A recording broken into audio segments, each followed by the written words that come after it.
Hello and welcome to Cricket with Binayak. 5 days remaining for the 100 and I am here with the Super 5. Well, it's not Super 5 without any reason. There is a bit of logic behind the Super 5 term and I'll tell that later in the video. Now let's start the 5 segments of our video. The first one is what is the 100. The second one is what are the rules of the 100, the playing conditions of the 100. The third one is how do the teams shape up, how do the team look like their squad. The fourth one is which team might get into the playoffs or which team might not. Players to watch out for is the fifth segment. So let's start the video without any further delay. Well, going into the first segment of our video is what is the 100. Well, 100 itself is clear with the name. 100 is the 100 ball cricket tournament which will be held in England and organized by England Cricket Board. Well, England Cricket Board gave birth to the Test cricket, to the ODI cricket. T20 cricket well started in England itself, and it's now the 100, the latest format of the cricket. Well, heading to the second segment is team squad. We're going to see how the team have shaped up after the draft, and let's see how they look like. I've got a sheet of paper because I don't know which team I've got which players yet. Let's see. Let's start with the Birmingham Phoenix. Chris Woakes, Dom Sibley, Moeen Ali, Finn Allen, Livingstone and Imran Tahir.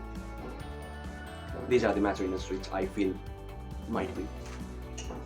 It's a good one. And the London Spirit, Mohammad Amir, Owen Morgan, Mohammad Nabi, Mark Wood, and other decent players like Jack Crawley, Dan Lawrence, Josh Inglis. Now let's go to Manchester Originals. Josh Butler, Carlos Brathwaite, remember the name, Lockie Ferguson, Colin Munro, Phil Salt and Matt Parkinson. The mix-up of experience in youngsters, right? Let's see about Oval Invincibles. The Curran brothers, Sam Billings, Sunil Narayan, Colin Ingram, Sandeep Lamichhane and Jason Roy. Oh boy, this looks really good. Wales Fire, Ollie Pope, Johnny Bairstow, Kieran Pollard, Jimmy Neesham, Tom Banton and Ben Duckett. The power of Pollard, explosion of Bairstow and Banton. Ollie Pope, batting looks sorted. Bit of problem in bowling, but maybe they will score a lot of runs that the bowling might defend it. And heading towards the Northern Superchargers, Ben Stokes, Faf du Plessis, Chris Lean, Adil Rashid, Mujibur Rahman and David Willey. Looks pretty balanced, right? Batting of Faf du Plessis, Chris Lean, Ben Stokes, and bowling of Adil Rashid, David Willey and Mujibur Rahman. Especially two spinners, Adil Rashid and Mujib. They are gonna cause a lot of trouble. Let's see about Southern Braves. Jofra Archer, Devon Conway, the latest sensation in international cricket. Quinton de Kock, Chris Jordan, Andre Russell and James Vince. Still balanced, right? James Vince, de Kock and Conway. And Russell, Jordan and Archer. Let's talk about the last team, Trent Rockets, the team of Joe Root, Alex Hells, Rashid Khan, David Malan, Wahab Riaz, Darcy Sott and Lee Wright. Well, this team looks balanced as well. Looking in the paper, a lot of almost every team looks balanced.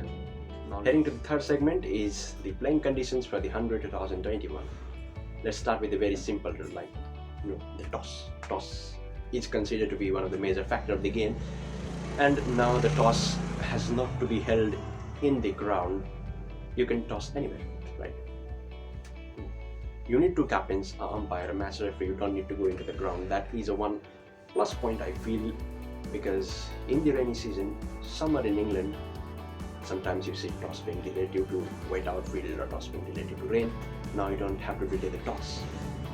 Well, and the second is the term over is now finally over. They won't be using over anymore. Umpire will rather say 5 after the end of 5 set of balls. Then the new bowler comes from the same end or the bowler continues. Now let's talk about the power play. 25 ball. First 25 ball will be with a power play, and where they have to keep two fielders outside 30-yard circle. That's the general rule. And at the end of power play, after the end of power play, the bowling team will get 2 minutes strategic time out, and they can use whenever they want. And the next thing is, after the batsman gets out, the next coming batsman will face the delivery regardless they have crossed the half crease. The next bit of awkward rule might be the bowlers bowling no ball will cost now 2 runs Previously it was 1 run, now it is 2 runs. Might get bowlers being more strict toward that bowling line. I hope I have not missed that major rules. If I had, I'll come back in the next segment also. And now let's head toward our fourth segment, and it is the team's expectations. My expectations with the teams. I personally feel, actually let's talk about the qualifier structure as well. 3 teams will be qualified. The first will qualify straight away to the finals. The second and third will play the eliminator, and the winner will go to the final.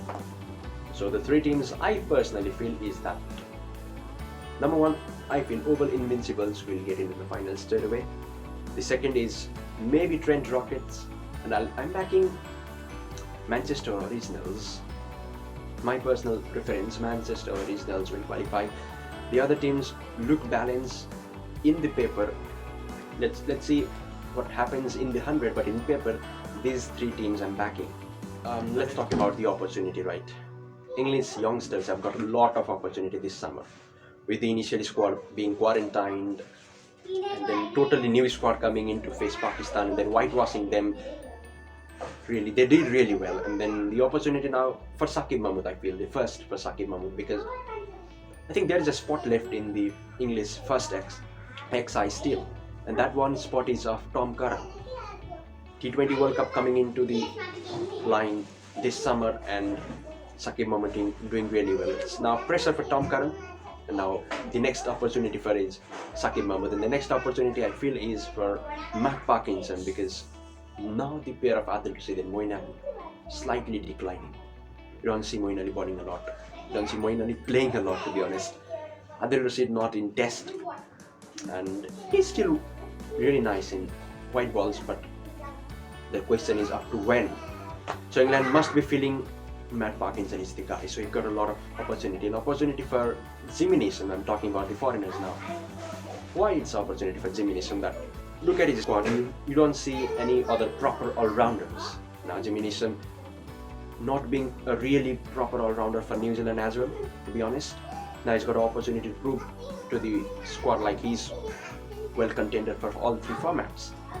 The next opportunity I feel slightly, maybe Hales still coming back to the side. He doesn't need to prove anything in this tournament, but he's not getting back into the side with the initial squad quarantine and then total new squad coming. Still Hales was not there. That was a big surprise for me. Maybe there is an opportunity for Hales. So that's it for today. Like, comment and subscribe the channel, and I'll come back with the next video very soon.